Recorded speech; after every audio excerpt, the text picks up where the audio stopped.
जाली है लेकिन वज़ीर-ए-आज़म है। ये क्या कह रहे हैं पहले सुने, फिर मैं आपको बताता हूं कि इन्होंने एतराफ कर दिया है कि हमने पाकिस्तान की खुद मुख्तारी को डॉलरों के एवज गिरवी रख दिया है।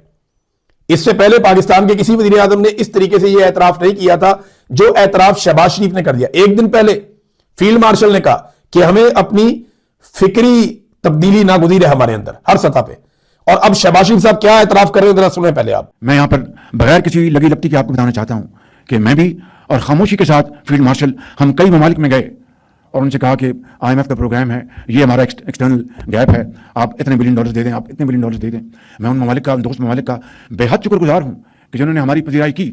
लेकिन आप जानते हैं कि जब कोई किसी से मांगने जाता है तो अपनी इज्जत नफ्स के ऊपर वो उसकी कीमत उसको चुकानी पड़ती है, कॉम्प्रोमाइज़ करना पड़ता है, और फिर बाद में कोई ऐसा कहीं से ख्वाहिश आ जाए तो उस ख्वाहिश को वो कितनी भी वो उसको इम्प्लीमेंट करने का कोई जवाब ना हो, आप उसका बोझ लेते हैं।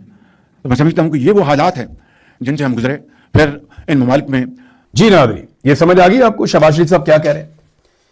वो कह रहे हैं कि हमने जो पैसा लिया, अच्छा ये अरबों डॉलर की बात कर रहे हैं, ये अभी तक तो मैंने देखे नहीं कहीं पे, सवाए उन पैसों के जो रोल ओवर हुए हैं, एक UAE के, सऊदी अरब के और चाइना के हैं।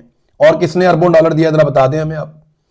किसी ने आपको अगर 2, 4, 5 अरब 10 अरब डॉलर दिया है और वो कौमी खजाने में आया या पाकिस्तान के खजाने के अंदर कहीं पे जमा हुआ है तो वो हमें दिखा दें कहां पे जमा हुआ है। हमने तो नहीं देखा कहीं पे।